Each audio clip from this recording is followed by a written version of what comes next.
We funded, you can see the ESSER grants help fund the summer school programs we ran the last 2 summers. We spent about $20 million, give or take, in summer programs and after school and Saturday school. The purchase of the Chromebooks, we were able to use ESSER money, and the additional 152 positions that we have funded for the last 3 years using those ESSER dollars, which then end at 2024. And I talked about trying to build a reserve and to build a staffing of reoccurring dollars where we can hopefully hang on to some of those 152 positions, all right? So in total, that was going to cost us, go back real quick, Sharonda. In total, those 152 positions were about $10.3 million per year. All right, so, and the program ends in 2024. All right, now go to the next slide. So you can see our staffing plan. This is just school staffing plans. The cost of the district in 2021-22, it was $173 million.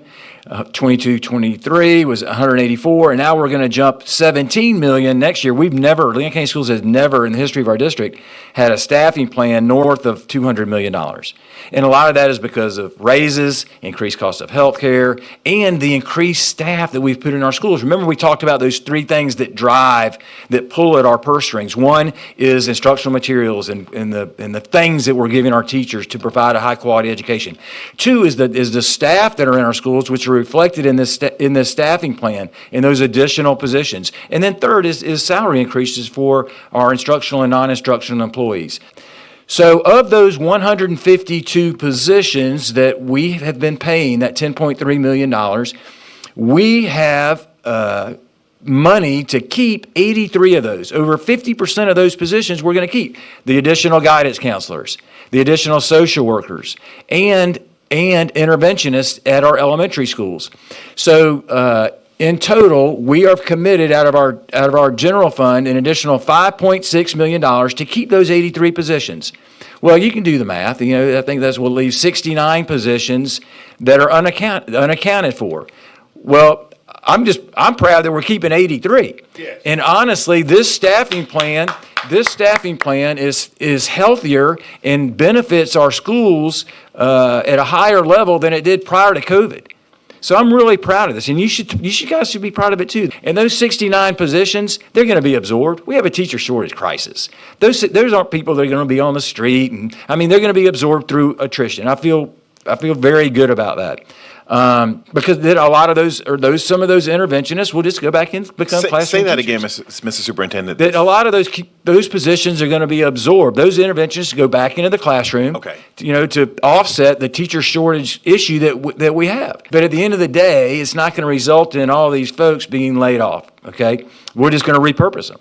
But I think the point I want to make is we were able, because of our efforts, preparing for this moment, preparing for September 30th, 2024, to keep those 83 positions, 21 guidance counselors, 14 social workers, and 48 interventionists. Prior to this, every elementary school received one half of an interventionist, and they had to figure out the way to pay for the other one.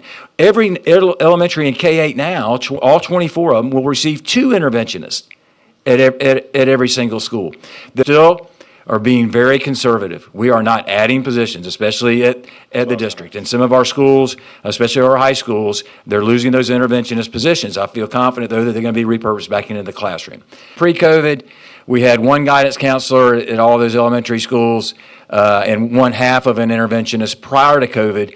Now, coming out of COVID, even without the federal dollars, we have 2 counselors at every school and 2 whole people for interventionists at all of those schools, in addition to the full-time social workers at every middle school and high school. And that formula is going to stay in place, Absolutely. Even when okay. That is absolutely, and you should be really proud. So I think they're good. We kept 83 of those positions. We're going to continue to fund. And that took work, and hats off and kudos to our finance team and our budgeting team. But we are going to, this year, I think our fund balance is going to be really tight and really, really lean. I'm just setting that up right now. I've said it before, and I'll say it again.